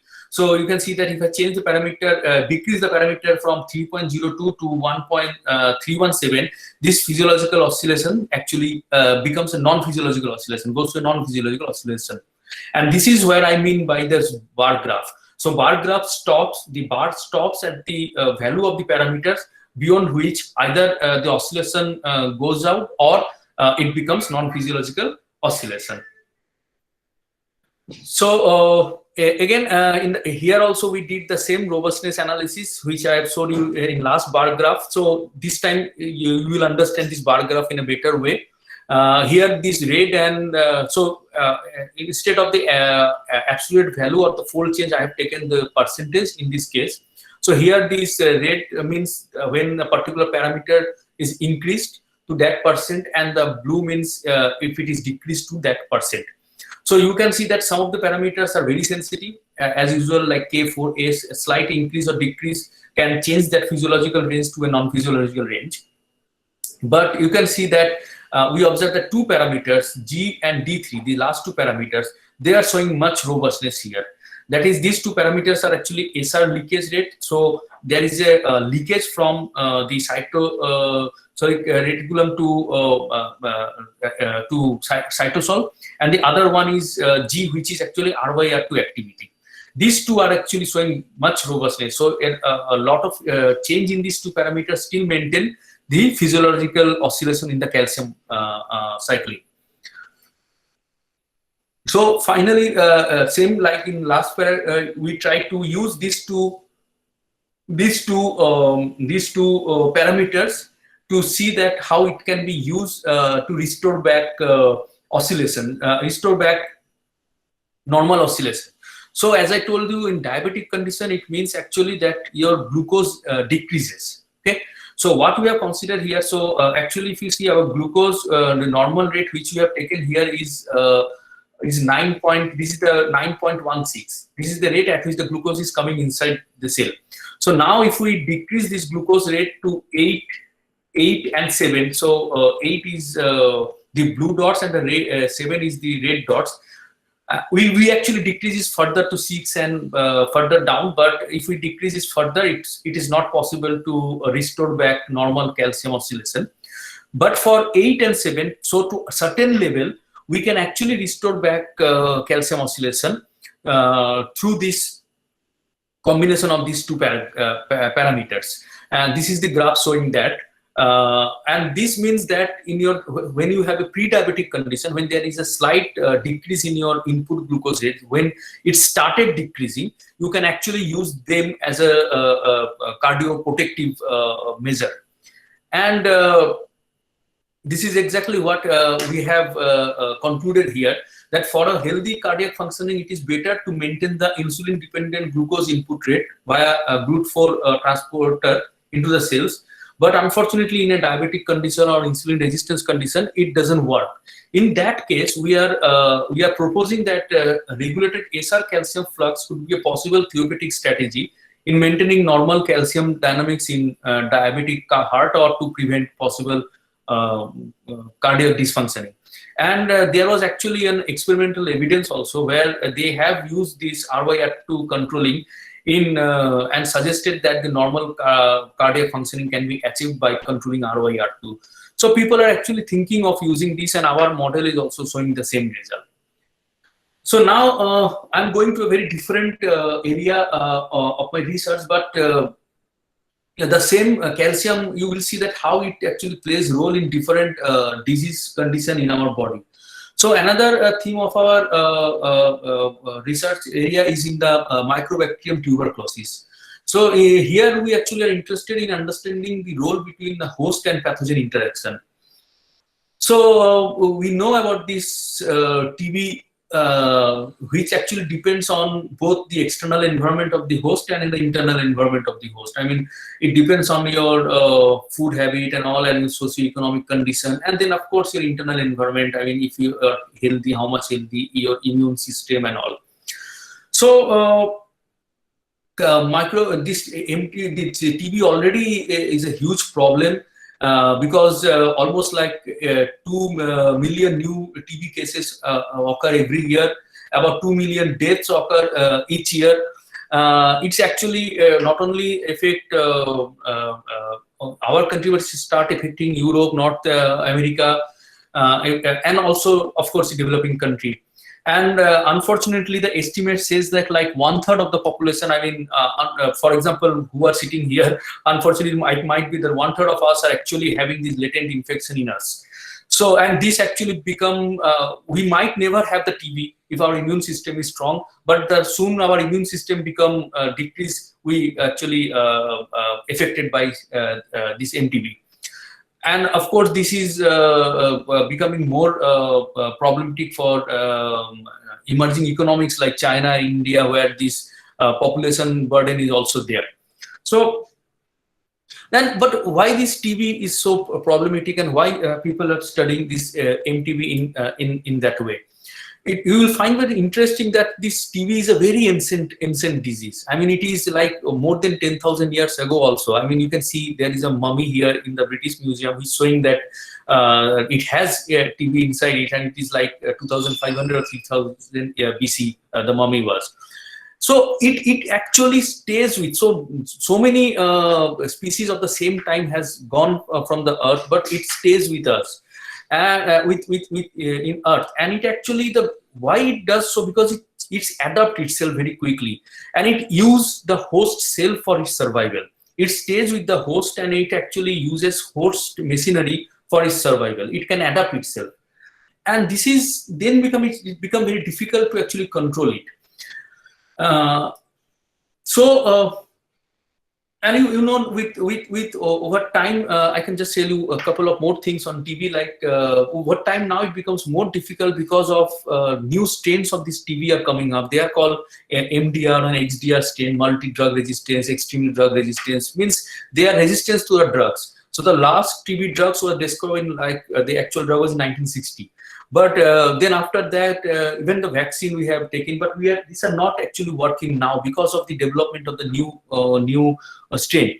So people are thinking that to discover drug that will kill the TB. Along with that, if we can actually target host machinery, because as I told you, TB uses this host machinery to its benefit. But if we can target this host machinery, I mean, the human cells, in a way that if it can start killing the TB or making the environment not conducive to a TB, then along with that, the TB drug may work better. So this is called host-directed therapeutic strategies. And it is speculated that this HDT, along with current TB drugs, can shorten the duration of therapy and also achieve better treatment outcome by reducing the emergence of this drug-resistant strain. So we are also focusing on this host-directed therapeutic strategies. So in that, one of the study I just want to share today with you. So in this study, what we have considered, this is a small-scale model we have considered because we are also working on a large-scale model. And as told by the previous speaker, in the large scale model, it is not possible to have the analytical results. So that mainly goes for numerical or computationally. But sometimes to capture the global dynamics, we need to go, and it might contain some variables like 3000, 4000, and we need to deal with that. But today I took an example of a small scale model. And what this actually we are focusing on is, so we have a defense mechanism to fight against these foreign particles, including the TB. So the bacteria which cause this TB is called Microbacterium tuberculosis. So when it enters the cell, it come in contact with macrophages. This is actually the immune response that fight against these kind of foreign particles. And what they do, they actually gloves that bacteria inside it, and then through a process called phagocytosis, they kill the bacteria. Okay, this is very crudely I'm talking about, but it is seen experimentally that in case of virulent bacteria means, in fact, as I told you, these bacteria have different strains. I'm talking about those strains which are very aggressive in nature. There, what they actually does, they stop, there is oscillation of lipid membrane, PI3P. Now this lipid membrane actually is this PI3P is a lipid which is on the surface of the phagosome, and it actually helps the phagosome to mature, which kills your bacteria. So if we stop the oscillation of this PI3P, the phagosome doesn't get mature, and it fails to kill the MTP. As a result, this MTP stays within the macrophages, and it grows there. And at some point, when it conducive to its environment and all, it goes out and it causes the disease. So PI3P dependent phagosomal block formation is known in MTP. So the aim of the present work is to understand that how this PI3P oscillation stops and how can we restore it back to certain level. So again, you will see the role of calcium here. That is why I choose this particular study. You will find that from here that there is actually the cytosolic calcium, which activates a protein called PI3K, and this PI3K actually help to recruit this phagosomal PI3K here, which help in the maturation of these phagosomes by changing PI to PI3K. There is a mechanism working on. Now, in this whole mechanism, you'll find that there are 2 points. This manolem, this is an MTP protein that actually stops this ER calcium to go from ER to here. ER is in macrophages. ER is same as SR in the cardiomyocyte. From ER to cytosolic calcium, and there is one more bacterial protein called SAPM, which stop PI to PI3P. So we, when we consider this model, so this is actually the model for the host cell. So here, this cytosolic calcium, endoplasmic reticulum calcium, or this concentration of PI3K and PI3P are all host. And we consider the effect of the bacteria on these 2 points, this gamma and this gamma 1. This gamma 2 is the manolem, where it is actually causing this, stopping this one. So if we increase gamma 2, we will see that this term decreases, so it inhibits this flow. And effect of SAPM is in this one. So formation of P, this PI3P, it's this SAPM actually increases this flow from PI3P to PI. As a result, this P concentration decreases. So now we again solve this analytically, and we got some results here, and then also we look for the stability and the existence of the periodic solution. In all our paper, the existence of periodic solution is very important because we are working on the importance of the periodic solution. So so we work the same here, and then we went for the numerical simulation part. And here also we got some from the experimental results, and we estimate the other parameters. So here what we actually try to estimate. So as you know that when I say that in case of an uninfected person with MTB, in his case this PI3P oscillates, while this oscillation get lost in presence of MTB. And the other thing observed, these are experimentally observed results I'm sharing. The other thing is observed that in uninfected, the cytosolic calcium concentration is much higher than in case of the person with MTB infected. You can see both we are generating with our parameters. So this is for the uninfected where the PI3P is oscillating, while in case of MTB the oscillation goes out, and this is the calcium concentration where in case of uninfected this is much higher than in case of MTB. So we have a parameter set which is mimicking the real condition happening in the system. Now with this parameter set, again we go for this robustness parameter analysis. So actually I am showing local stability only in all of my studies, but we also did the global stability analysis using PRCC. But just to keep it easier and for shorter, I have not showing there, because it is not that you only have to use this local stability, because here we are varying one parameter and keeping the other parameter fixed. We actually need to go for global sensitivity analysis. That gives you better result. But anyway, we are just for the today's presentation, I'm only focusing on this local stability sensitivity analysis. So here also we did the same. We varied each of these parameter 10-fold up and down. Here you can see the red and the green color showing the increase and decrease of this. And you find that some of these parameters are again are sensitive and some are robust. I just give you an example that how this gamma 1 and gamma 2 are showing their effect, for example. So you can see, for example, this here what we have done, this is a bifurcation diagram we draw where we actually plotted the maximum and minimum of our time series for different gamma 1 and gamma 2. So you can see that when this gamma 1 is less than certain value, this system is showing oscillations. Okay, if you have two different points, that means it is showing oscillation.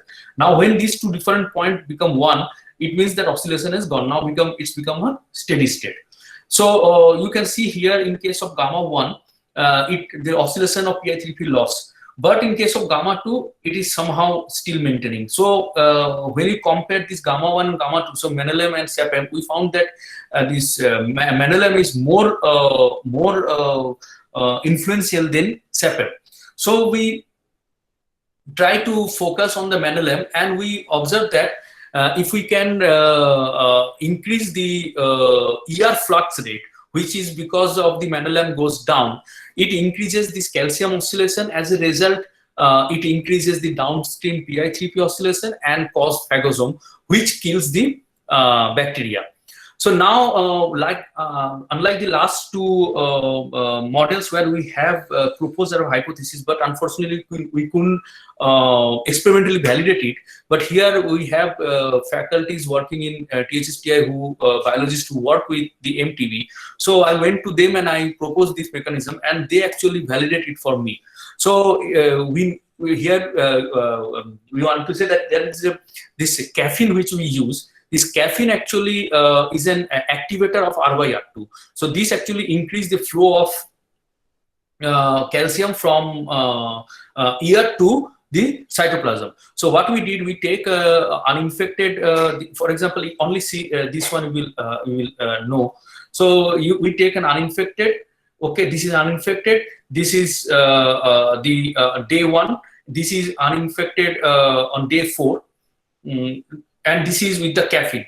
So you see that when we use caffeine on day 4, so CFU per well means the you see at a bacterial population. So you see that as soon as we use caffeine, there is a decrease in the bacterial population if you compare with this one. So it increases with time, but then if I use caffeine, it decreases further. So it means that these activators of RY2 is somehow helping this phagocytosis to occur, which help them to kill the bacteria. So in today's presentation, actually, I have shared these 3 papers with you, which we published from our lab.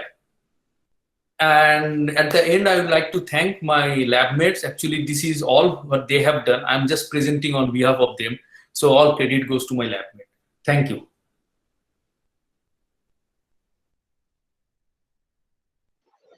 Thank you, Dr. Chatterjee, for your nice presentation, and every information of our heart pancreas, etc.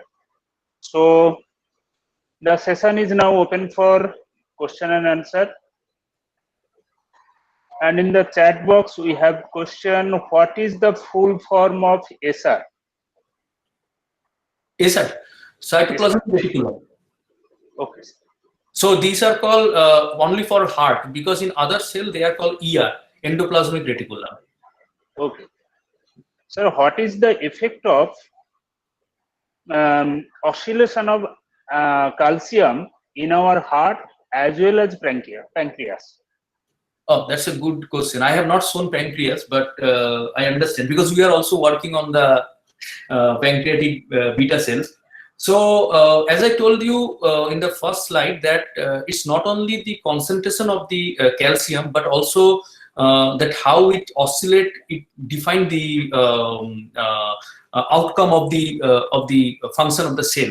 So in heart, I have already shared with you that this calcium oscillation help in this heart, you can say in heartbeat in a kind of, because there is this action potential happening in the heart where it is working on the calcium oscillation. In the pancreas, actually in beta cell, this calcium oscillation actually help in the release of insulin. It doesn't make insulin, but it releases insulin from the beta cell in form of some blocks. So it help in that. And depending on this, again on this calcium oscillation. So in case what we have observed in here also, in case of a diabetic condition, there is a change in this calcium concentration, and as a result there is decrease in the release of the insulin. So these are weight from work on that. So thank you, sir, for your nice presentation and nice lecture. I again thank you on behalf of the Department of Mathematics. Thank you very much. Okay. Now,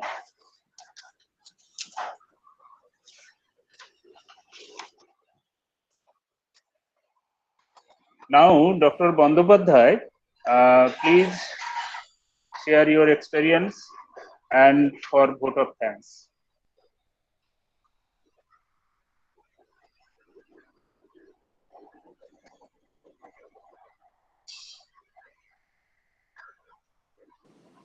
Hello. So on behalf of the Department of Mathematics, I am very grateful to our principal, Dr. Datto, and IQAC coordinator, Professor Dasgupta, and all members of the IQAC team for continuous support, without which we cannot arrange this webinar. I also thanks to the Secretary and President and all members of Biomathematical Society of India for collaborating with us. I also thank to all the student, research scholar and faculties for attending his webinar. Finally, wishing you good health, I declare the end of this webinar. So thank you. So an important announcement, the link of feedback is given in the chat box, and this will active up to the midnight today. So please fill the feedback form, otherwise we cannot issue e-certificate. So please fill the feedback form timely. Okay, thanks again to all on behalf of the Department of Mathematics. Thank you all the speakers in today's national webinars. Thank you, sir, for giving us encouraging and valuable lecture of you. So thank you again. Thank you all. Thank you. Thank you.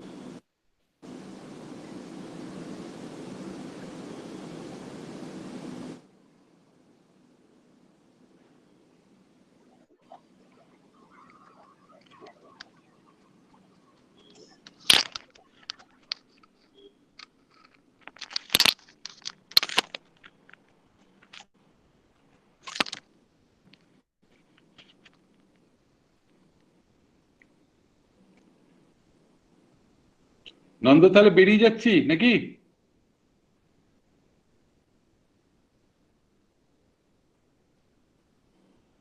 Nanda speaker on করো, কি বললে শুনতে পেলাম না। Feedback লিঙ্কটা fill up করুক, একটু time দিতে হবে।